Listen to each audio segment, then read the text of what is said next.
Hi, everyone. Thank you so much for joining us today. I am thrilled that you were all able to attend this virtual dialogue. Um, Before we get started, there's just a couple housekeeping things. There will be a Q&A at the end of the presentation today and the conversation. So if you have any questions for either Dana or Angelika, please go ahead and ask them in either the chat box or the Q&A box. If you were able to see, we are hosting a virtual tour at the Philadelphia Museum of Art of their new American art galleries on June 16th with Alexander Kirtley. We're sure it's going to be a fabulous program. Check back on our website to register later on this month. And if you enjoy the Decorative Arts Trust and Decorative Arts Trust programming, please subscribe to our YouTube page. There you'll be updated with all of our virtual programming, including different virtual dialogues and loads of different virtual tours. So thank you all again for joining us. And without further ado, it is my pleasure to introduce Dana Yang.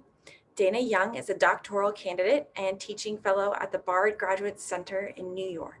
Specialized in East Asian decorative arts, she is particularly interested in early modern ceramics and their pivotal roles in transitional maritime trade, as well as in Japanese tea culture. Her ongoing dissertation project builds on her expertise in Asian ceramics and explores artistic and technological exchanges between Chinese and Japanese potters through the study of Zhangzhou ceramics at the turn of the 17th century.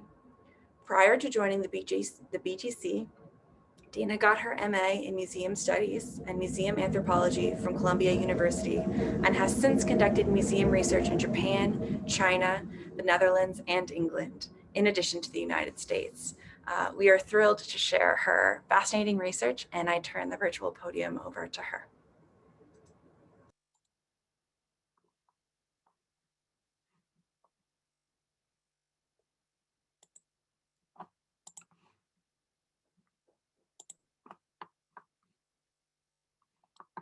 Hi, can you see me now? Yes. Okay, great. Thanks, Gary. Thank you so much for a very kind introduction. I'm excited to join today's dialogue. This morning, I will introduce a very fascinating type of trade ceramics known as Zhangzhou ware.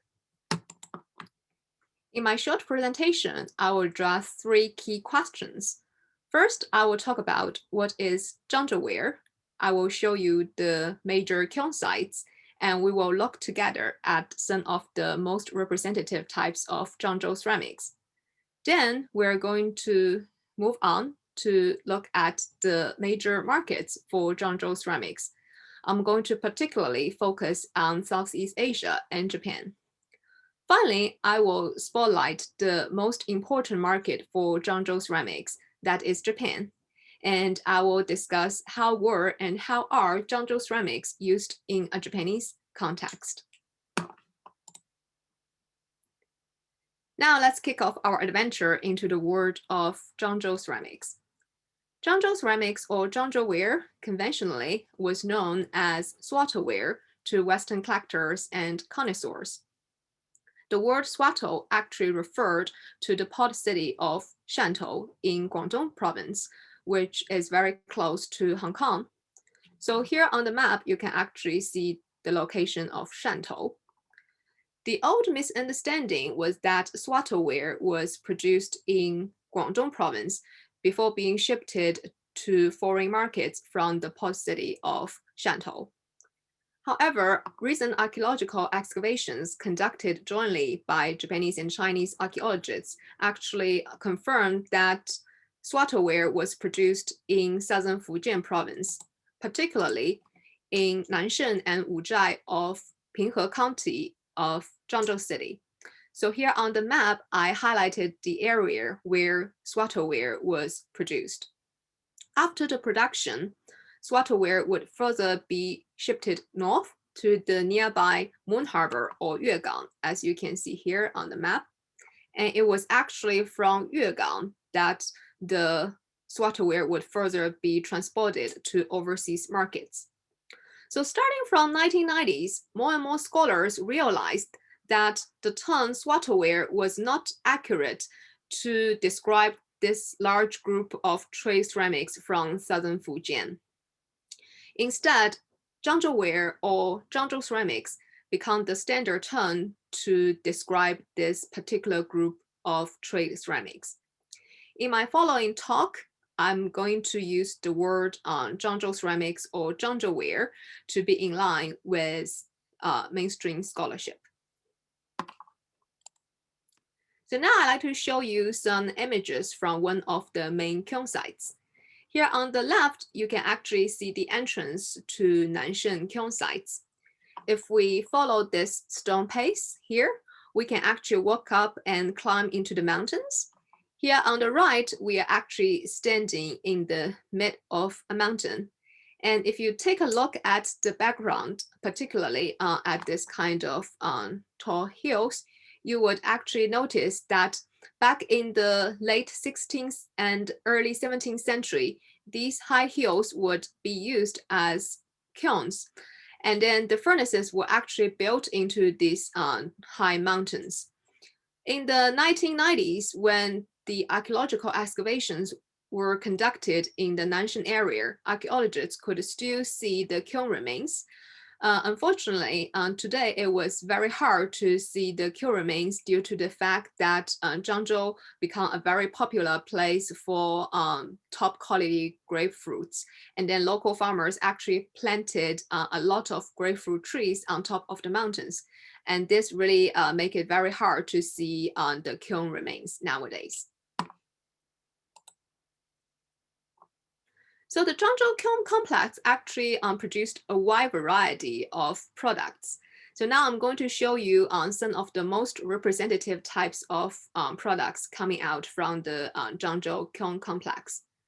So the first type we're going to look at is blue and white porcelain. Within this subcategory, there are actually two different decorative styles. The first style, as you can see from this large dish in the center, is defined by a spontaneous and wet brush. And then the second type, as you can see from this small covered box above, features outline and wash.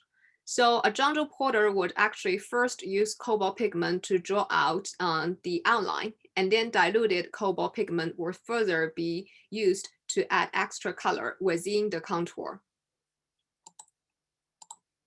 The Zhangzhou kilns also produced polychrome porcelain, such as the two pieces you are looking at now.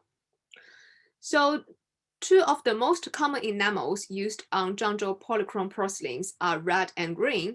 As a result, many connoisseurs called Zhangzhou polychrome porcelain Zhangzhou red and green ware. In addition to these two colors, it is also pretty common to see turquoise color being used on Zhangzhou polychrome porcelain, such as this example. You can see the two dragons are colored in turquoise. The number of polychrome porcelain actually is much smaller than that of blue and white porcelain, according to archaeological excavation, and also we can tell that from museum collections. However, it's really the Zhangzhou polychrome porcelain that helped Zhangzhou artisans win popularity and recognition in foreign markets. Besides, Zhangzhou kiln complex produced monochrome porcelain. Here I'm showing you an example of cobalt blue monochrome porcelain with white slip decoration. And we also have this kind of monochrome porcelain with caramel glaze. In addition to porcelain, the Zhangzhou kiln complex also produced earthenware. So here, this is a very lovely tortoise-shaped covered box, and it's actually an earthenware and is covered with low-temperature lead glaze. So as you can tell, even from such limited examples, Zhangzhou artisans can actually be very versatile in their creation, which contributed to the popularity and marketability of their products in multiple countries.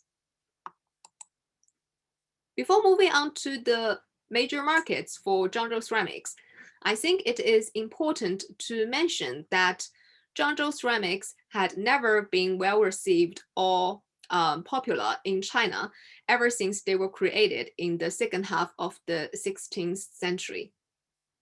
This has a lot to do with Ming Chinese preference for refinement and delicacy in porcelain decoration, which is best exemplified by Jingdezhen imperial ware.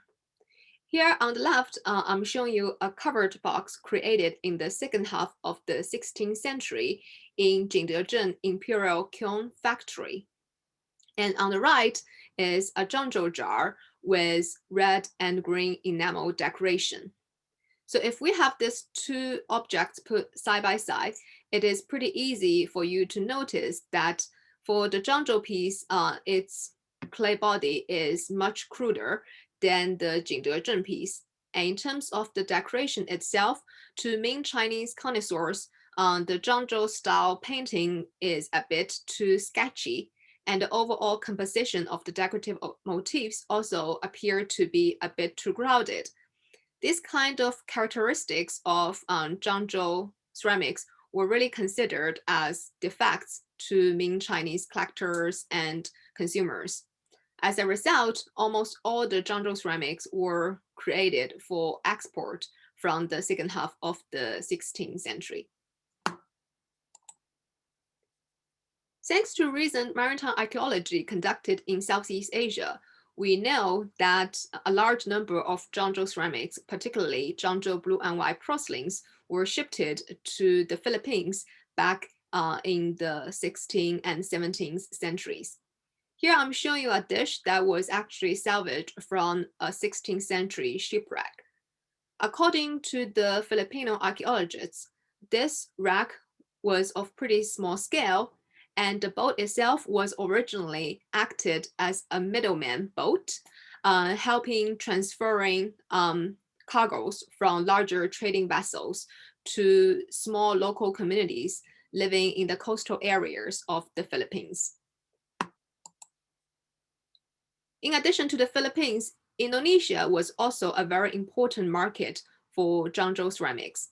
This dish, prior to arriving in the Netherlands in the early 20th century, had been kept in Indonesia for many years.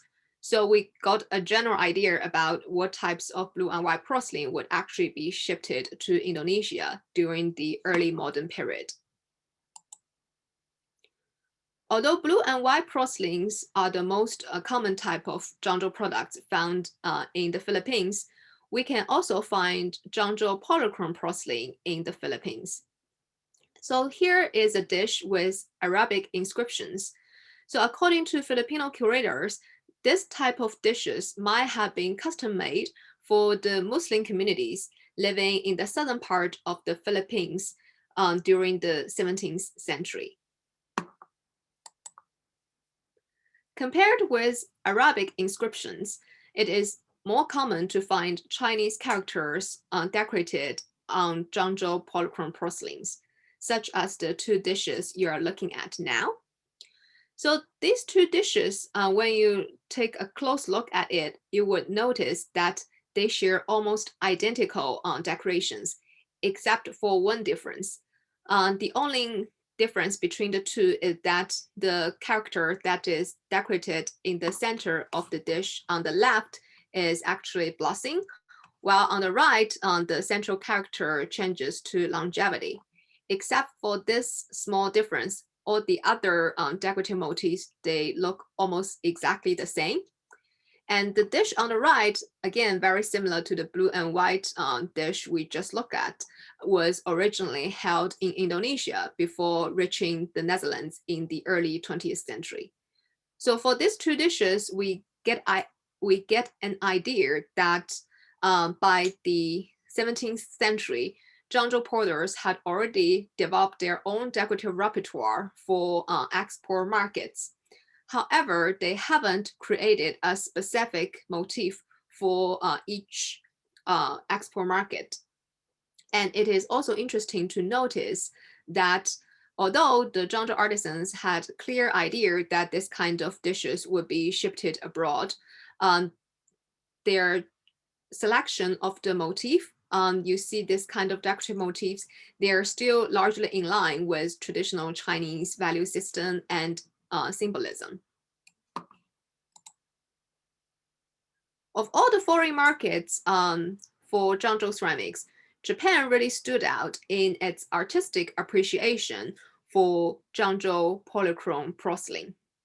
Unlike the Chinese, Japanese appreciated the freedom of brush and the bold use of colors on Zhangzhou polychrome porcelain, such as the dish you are looking at now. This dish is decorated with a mythical creature known as Qilin in Chinese or Kirin in Japanese. This mythical creature had become a very popular decorative motif on Chinese porcelain ever since the 15th century. You can see it pretty frequently on Jingdezhen porcelain. And from this piece, we know that the Zhangzhou artisans also continued to use this popular motif on their own works. And then such large dish would actually be used as very luxurious dining piece for traditional Japanese high-end restaurants known as ryode, mainly centered in the Kyoto area. Also in Japan, we can see very rare Zhangzhou polychrome porcelain with exceptional pictorial decoration. The dish you're looking at now is truly an extraordinary example in that it bears one of the most elaborate and detail-oriented figural decoration among all Zhangzhou porcelain that survive to this day. The dolled figure decorated in the center of the dish, who is carrying a flower basket on his back, is actually Han Xiangzi, one of the 8 Taoist immortals that became very popular decorative motif on Chinese porcelain since the 15th century. And then around the wide rim, you can see 4 Chinese characters, which means jade hole with superb vessel. So the inscription itself indicates that this piece might have been created for display. It is believed that this rare piece might have been custom made for a very wealthy Japanese patron who would actually use this dish as a display piece. The artistic elevation of Zhangzhou ware in Japan has a lot to do with its acceptance into the culturally and socially significant event of tea ceremony. In the remaining time, I'm going to show you a few Zhangzhou pieces that were actually admitted by the Japanese tea circle. So the first example we're going to look at is an incense box. When you first look at this tiny box, you might not be impressed by its relatively modest appearance. However, it is important to take into consideration the context in which this kind of object would be used. So here I'm showing you the basic layout of the tea paraphernalia in a standard tea room. So our incense box would actually be placed in the tokonoma or artistic alcove of a tea room. So when you think about the context in which this box would actually be used, you would easily realize that the brilliant colors that were used on this tiny box would actually brighten up the otherwise somber setting of a tea room. In addition to polychrome porcelain, it is also very common to find Zhangzhou type earthenware being used as incense container in Japanese tea context. Here I'm showing you a very lovely example of a duck-shaped incense container. This type of animal-shaped incense containers were very popular in Japan for many years, and even today you can still find this kind of animal-shaped incense container or plant-shaped incense container in contemporary Japanese tea gatherings. Japanese tea practitioners can be very innovative in their selection and usage of ceramics. This large bowl, when it was created in Zhangzhou kilns in the 17th century, it was by no means for a tea context. However, when it reached Japan, its Japanese owner actually ordered a custom-made lacquer lid for this large bowl. And then all of a sudden, this large bowl was transformed into a freshwater jar, which would conventionally be made of blue and white porcelain, as you can see from this standard image. So here is the freshwater jar. The most common type is made of blue and white porcelain. Particularly during the early Edo period, this kind of freshwater jar would actually be imported from Jingdezhen. So it would usually be Jingdezhen blue and white porcelain being used as freshwater jar. But in our example, we see the Japanese owner really get creative, and his repurposing of Zhangzhou ceramics really give Zhangzhou porcelain a brand new life that was not possible elsewhere in the world. In summary, the social life of Zhangzhou ceramics really got transformed and further expanded after its departure from its birthplace in Fujian. Thanks for your listening, and I hope you enjoy my brief talk, and I look forward to further discussion and questions.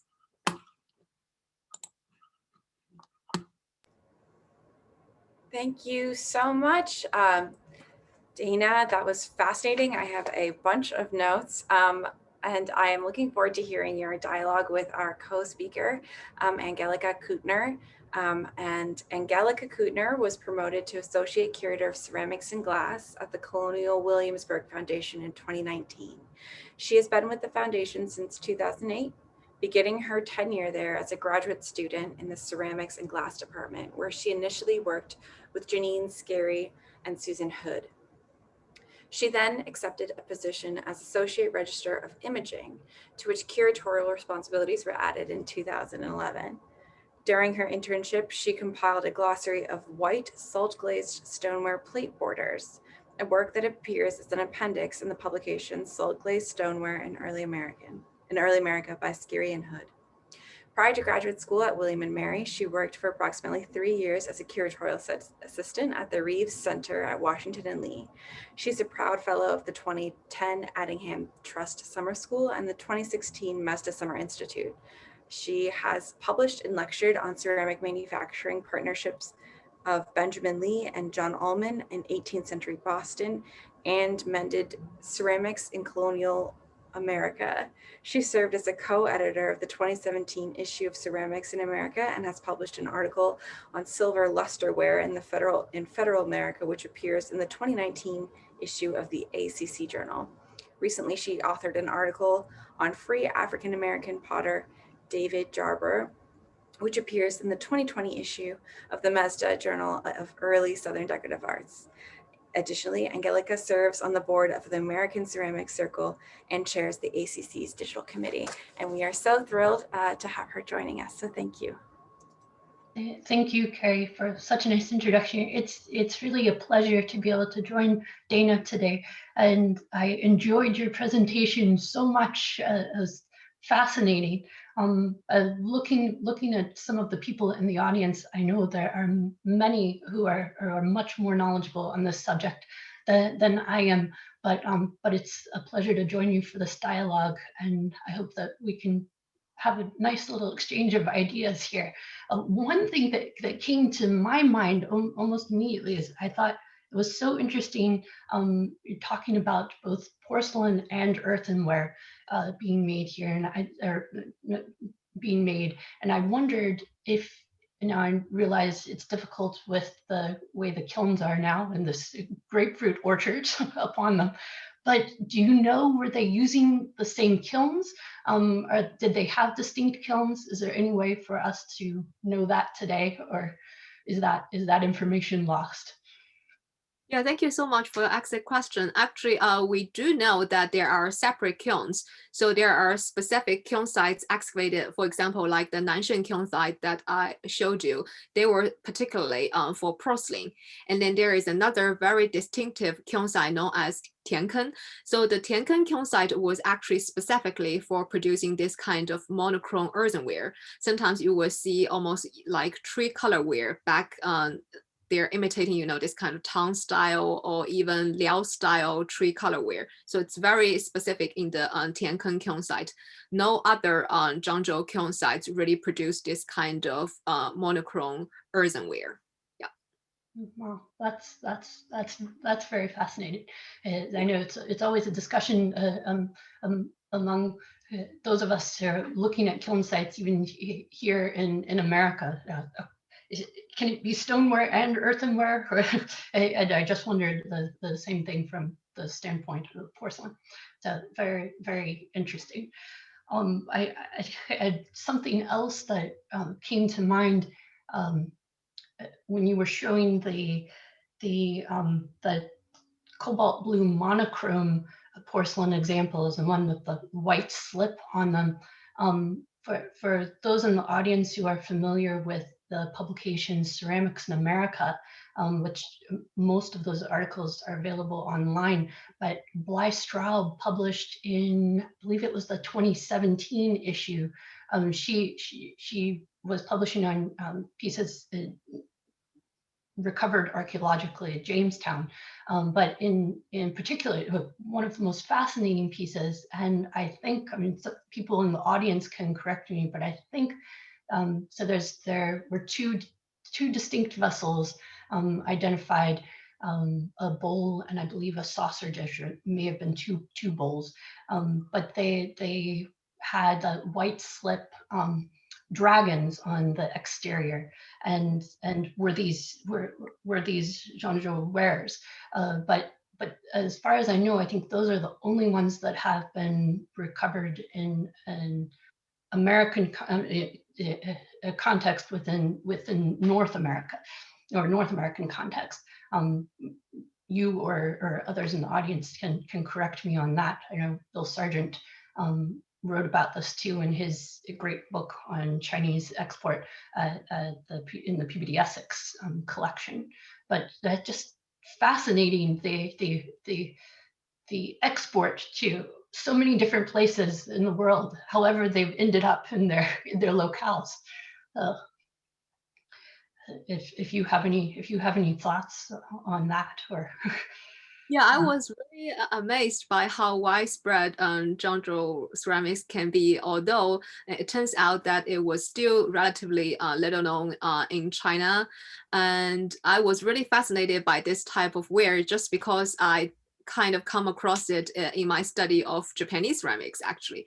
And then all of a sudden I realized, wow, there is Zhangzhou ware, and it was actually, from China. I was so surprised because I remember when I studying the history of Chinese ceramics in Beijing as an undergraduate, I have never studied Zhangzhou ceramics in either my textbook or in, my extracurricular readings. So that really drives me into like digging up this kind of, I feel like a little bit understudied ceramics. And then thank you so much for bringing up the excavation in North America, because for my previous research, I specifically focused on the Japanese and Southeast Asian markets where, it's like the main areas where this kind of Zhangzhou ceramics would be consumed. And then the discovery of Zhangzhou ware in America, it's really fascinating. And I was really curious to know who really brought this kind of Zhangzhou ceramics to North America. Would it be, Dutch East India Company somehow, like, I'm really curious about like how, it can be transferred further to North America. I saw a couple of people mentioned in the chat, including Mary Outlaw, who is head of, she's the curator in charge of ceramics at Jamestown, and she said now those wares have been sort of reattributed, or the latest thinking is they may actually be, I believe she said, Zhangzhou. Yeah, Yes, yeah. That makes a lot of sense. Yes, no, that does make sense. So more, always more, always more research to be done and Yeah, things to be discovered. But how did you get interested in this particular topic? I mean, what you said you didn't really study it undergrad, so I just wondered how you decided to focus on this and specifically the Japanese exports. yeah. Actually, I really got so interested into Zhangzhou ceramics due to my study of Japanese ceramics. I was very interested in Japanese tea culture and the Japanese ceramics in general. And when you read this kind of literature on Japanese tea ceremony, on Japanese tea ceramics in general, especially during the late Momoyama and early Edo period, you will naturally come across Zhangzhou ware. It's known as gosu akai in Japanese. And then it's widely agreed that gosu akai actually refer to the Zhangzhou polychrome porcelain. And then I trace back to the Chinese resources like the archaeological reports published by the Fujian Provincial Museum. And it turns out that the reason why they would conduct this kind of archaeological excavation was also because of the Japanese interest. So back then, it was actually jointly funded by the Japanese museums, especially the Japanese Tea Circle, and then by the Fujianese Provincial Archaeological Institute. And then it was really, the large number of Zhangzhou collection in Japan that pushed the Japanese art historians and archaeologists to wonder where on Earth this kind of porcelain were really produced. Back in the 1980s, I think, prior to the archaeological excavations, the Japanese circle had a clear idea that this type of objects were actually coming out from China, but they don't know where exactly in China. They suspect it's southern China, but they don't know which specific location.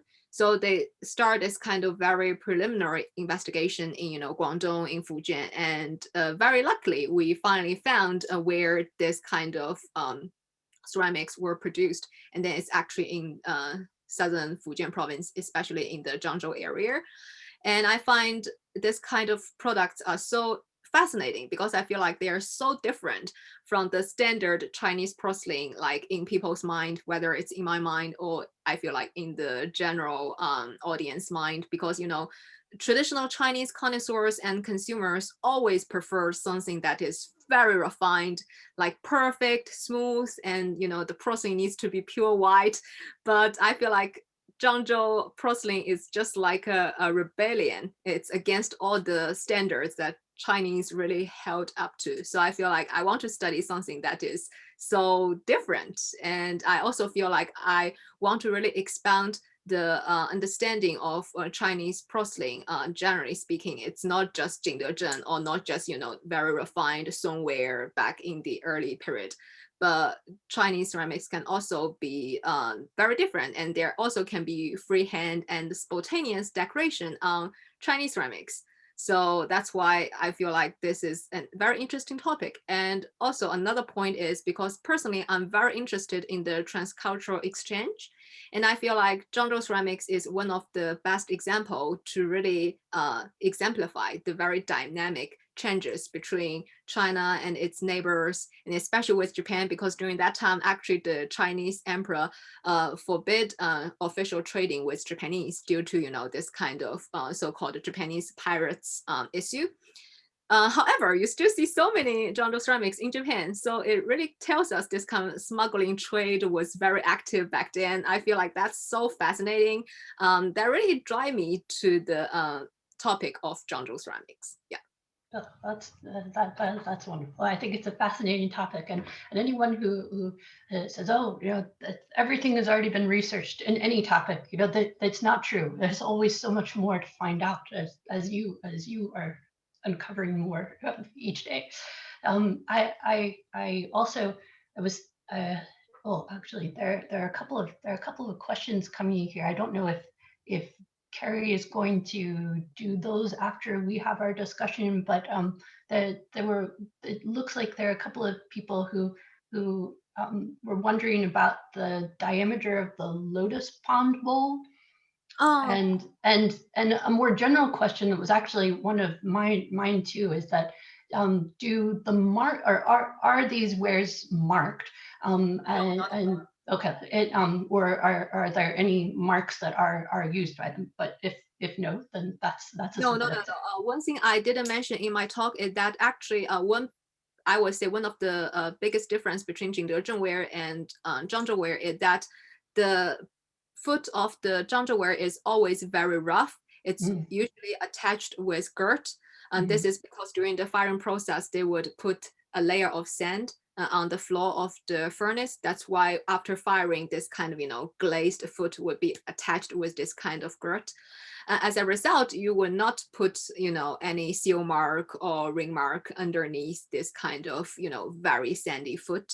And also, I think because it's for export, it's not really for the Chinese market. So they don't really have this kind of strong intention to add this kind of mark. Yeah, and in terms of the diameter of the lotus pound ball, sorry, I don't know how to describe the size in inches. I can describe it in centimeters. It's about like 28 centimeters. So if you can use, Google convention. Yes. You can convert it. I always have to get out my own ruler. I don't have one handy at the moment, but I think that's probably around. It's definitely over 10 inches. Yes, that's what I was thinking. It's probably around 10 or 11-ish inches or so. Yeah. Okay. Well, I know a few days ago when we were talking about things being exported to different parts of the world and Chinese porcelains exported to America, we were talking a little bit about the value of those pieces to their original owners, and how owning, especially early in the 18th century, for in early America, for someone to own a piece of Chinese porcelain, which many of the early wares are cups and saucers, things associated with taking tea, but in a more Anglo-American context. But those were highly valued and highly prized possessions. And thinking a little bit too on the I think it's an overused term, but they were in some ways exotic wares, in the sense that they came from a place where you couldn't just travel to a day. And so when China trade opened up for Americans, that there's this boom of ceramics being imported even more. But do you see, I mean, was it similar in the Japanese context, for the wares being exported to Japan? I mean, were these, obviously they're valued within the tea ceremony perspective, but were they valued because they were objects for the tea ceremony, or were they being valued also because of where they were made? Just if there are any thoughts on that, or if that question makes any sense. And Japanese scholars have addressed that. So of course, for the tea context, it's a very unique context. It's very important. And for the general Japanese concept, they also highly valued Zhangzhou porcelain, especially this kind of large red and green porcelain. This is because, first of all, has a lot to do with its origin, because unlike nowadays, China is, like a pariah state. But back then, Japan had real admiration for China. So anything that is from China can fetch a very high price. Not to mention Zhangzhou porcelain, no matter how crude it is still porcelain. And particularly because of this kind of very vibrant colors that really attract the Japanese eyes. And then especially, like I mentioned in my talk, for very high-end traditional Japanese restaurants, they use this kind of Zhangzhou porcelain as dining dishes. It was not uncommon. So many heirloom pieces actually, especially from the Kyoto area, they actually coming out from this kind of traditional Japanese restaurants. So that's how we know that the Japanese consumers definitely appreciate this kind of pieces. Otherwise, they won't be receiving reserved for this kind of very high-end consumers. And also, very importantly, from archaeological excavations, for example, from the Osaka castle excavation, a lot of Zhangzhou shards were excavated from the castle. So we knew that even for Japanese, top ruling class, they would use the Zhangzhou ware, and most of the Zhangzhou shards recovered were actually, again, this kind of red and green porcelain ware. It's either with dragon decoration or with kirin or qilin decoration. And also we have the blue and white pieces excavated from Nagasaki sites. We think it's both for the Japanese markets, and also some of them are actually for the Dutch East India Company for their, international inter-Asian trade. So they will further ship this kind of Zhangzhou blue and white porcelain to Indonesia, where it was such an important market for Zhangzhou ceramics. Interesting. Something came to mind when you were first discussing, especially the red and green enameled wares. But the style of the painting, we were talking about it being cruder than what would be acceptable among the Chinese themselves.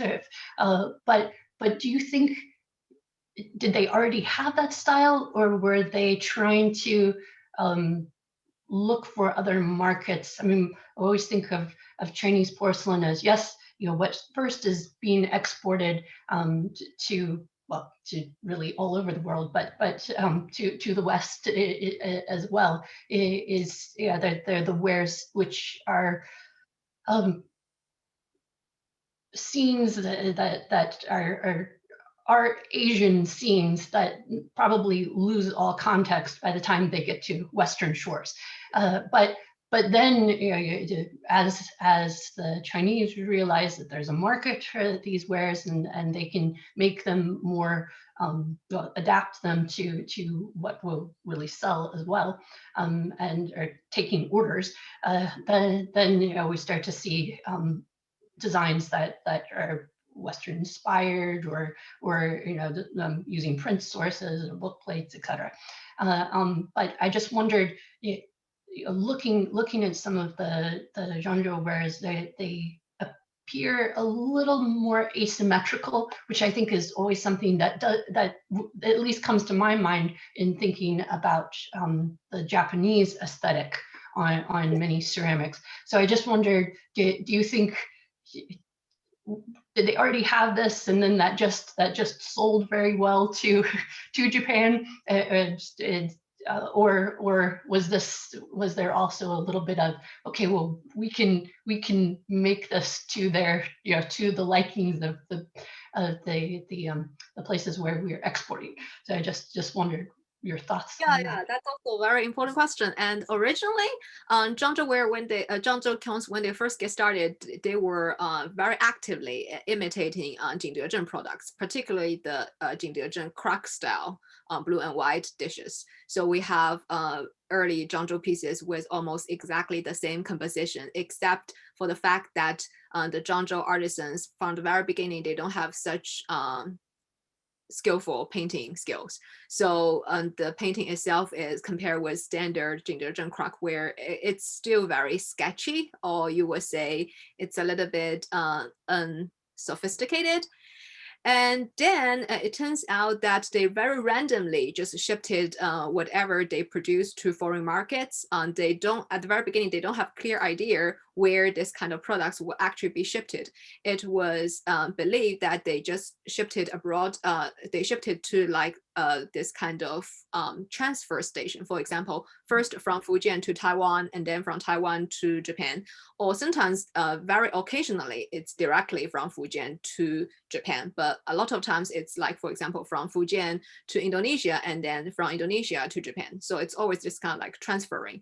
And then especially starting from the 17th century, it turned out that the Zhangzhou artisans realized that there are specific type of products that were really popular in Japan or in Indonesia, and they particularly produced larger number of this kind of products for the markets because they can make much more money. And then especially for Japan, because in other markets, for example, in Indonesian markets, we don't see this kind of Zhangzhou ware that can be used as tea ceramics. But in Japanese collection, it's pretty common to find Zhangzhou ceramics that were specifically created for tea context. For example, I think in the Tokugawa Art Museum in Nagoya, they had a very, very tiny incense box created by the Zhangzhou kilns, and it's actually in a Japanese folding fan shape. So this is a very clear example that this object was definitely specifically created for the Japanese market, because no other markets need this kind of super tiny incense box. And also the decoration itself, it's so Japanese, this kind of, half open folding fan. So we knew that as late as the 17th century, as Zhangzhou potters had more knowledge about their consumers, they would also very rarely created this kind of custom-made objects. That's fascinating. I always think the discussions of trade and how and decoration and adaptation, etc., is always just so fascinating. Yeah. With any markets, it's always so interesting. I noticed that Linda Pomper, who says that she hopes that she can reach out to you, or you can reach out to her. She mentions that there are several really interesting pieces that she's published in the OCS transactions. Yeah. And she's sharing her email address, but yeah, that's perfect. Thank you so much. I will definitely get in touch with you. She is a great scholar and wonderful friend, and always so generous in sharing her knowledge and scholarship. I'm sure the two of you will have a lot to talk about. Yeah. That's fantastic. Thank you so much. Yeah, I will definitely get in touch with you. I don't know if Carrie was planning on addressing some of the questions. Oh, hello. Hi, yes, thank you. We have a few, you were able to answer a few of the questions, but we have a few more. Was losing track of time. That was great. Steve Arp asked if Japanese kekiman overglazed porcelain influences, I think he's talking about if it influences Zhangzhou ware specifically, or was it the other way around? Kakiyama ware, generally speaking, Kakiyama ware is later than the Zhangzhou ware. So I don't think Kakiyama ware directly influenced Zhangzhou ware. And then, the term of Kakiyama still has, different definitions. So I'm not sure which particular definition of Kakiyama ware you're talking about. So I will just talk about the most standard definition of Kakiyama ware, which is, this kind of Arlita porcelain with overglazed enamel decoration, particularly of red, green, yellow, and turquoise.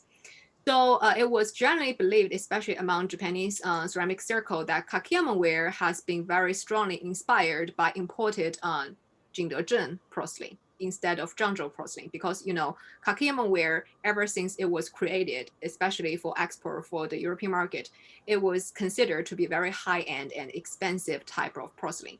Zhangzhou ware, generally speaking, even though it was well received in Japan, its price is still relatively cheaper than the more precious Jingdezhen imported porcelain, such as the Xiaoyi ware. So it was generally believed that Kakiyama ware actually aimed to replace more prestigious Jingdezhen ware, because at that time, due to the dynastic changes from Ming to Qing dynasty, Jingdezhen production dramatically declined. So this really gave, Arlita potters a great chance to use Kakiyama ware to replace Jingdezhen porcelain and further shifted them abroad to European markets.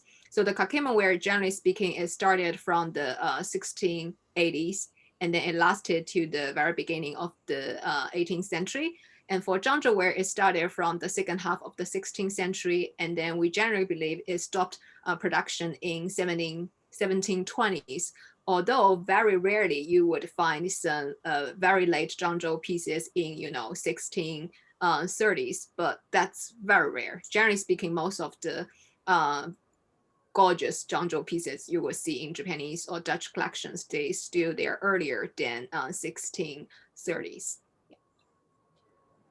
fascinating. And Vicky asks, how are Zhangzhou wares related to the Kosomatsuki wares? Yeah, cosmos. Yeah. Thanks for the question. Yeah, I think the two are actually, generally speaking, they are of the same period. At the turn of the 17th century, you can both see Kosomatsuke and you can see Zhangzhou ware. And when you look into particularly on the tea circle, it is more common to find Kosomatsuke instead of the Zhangzhou ware.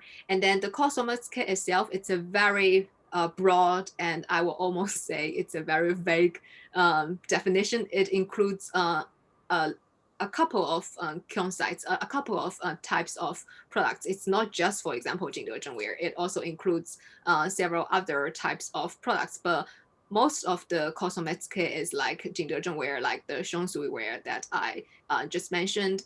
And generally speaking, I think Kosomatsuke gets higher price than the Zhangzhou ware, and some of the pieces can be used interchangeably with Zhangzhou ware. For example, like the freshwater jar we just talked about, how the tea practitioners, they can get creative and the two types of objects can be interchangeable.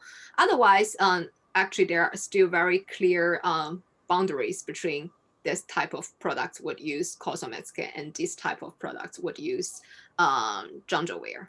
Yeah. It's fascinating. I have a couple of questions as well. So we've been talking a lot about the ornamentation on the various dishes, and I was particularly struck by the similarities in the dishes that said they had a longevity and blessing, where the only differences between the two, and otherwise the ornamentation was almost consistent throughout. And I was wondering how common that was, how common that close of a similarity between dishes was, and also if you had any sense of the kind of maybe print sources that were being used to create this ornamentation, or where those sort of stylistic similarities were coming from. Yeah, thank you so much for bringing that up. I left out this. So do you remember I said that the very extraordinary example was, Taoist figure decoration? That dish, the decoration itself, is directly inspired by the late Ming period woodblock print. So this we knew for sure. That's how the Japanese curator can identify why this figure is, Hanxiang's, because they actually identify this figure from the woodblock prints, and then it's almost like direct copy from this kind of publication. And then in terms of other decoration, first of all, for blue and white porcelain, for Zhangzhou blue and white porcelain, especially for the type with this kind of contour with outlines, this subcategory of blue and white porcelain, a lot of them are directly inspired by Jingdezheng blue and white porcelain. So this we know for sure. And then for the other type, which is defined by spontaneous and wet brush, a lot of them we feel that it's more creative. It's more like unique to Zhangzhou kilns. You rarely see this kind of very bold decoration in other contemporaneous Ming Chinese kilns. And then for certain other very common motifs like the lotus flower pound and like the dragon design, again, a lot of this kind of designs, they can trace back very early to much, much earlier Jingdezheng porcelain or to other types of porcelain produced in China, maybe as early as in the Yuan dynasty. But the way the Zhangzhou potters executed this kind of motif, for example, again, the lotus flower pound, it's very different from their Jingdezheng counterparts. That's why when you first look at the Zhangzhou porcelain, you always feel like, wow, it's so original. It's just so different from all the other Chinese porcelain. And then when you dig further, you will notice how they still have certain traces or roots either in Jingdezheng or in earlier Chinese porcelain. And then there are a very unique type of motif that is unique to Zhangzhou ware, that is the so-called, split pagoda motif. This motif, we know for sure that it was not inspired by Jingdezheng, and it was really created by the Zhangzhou potters, but still there are so many mysteries around this motif. So I haven't really talked about this motif in my talk, just for your information.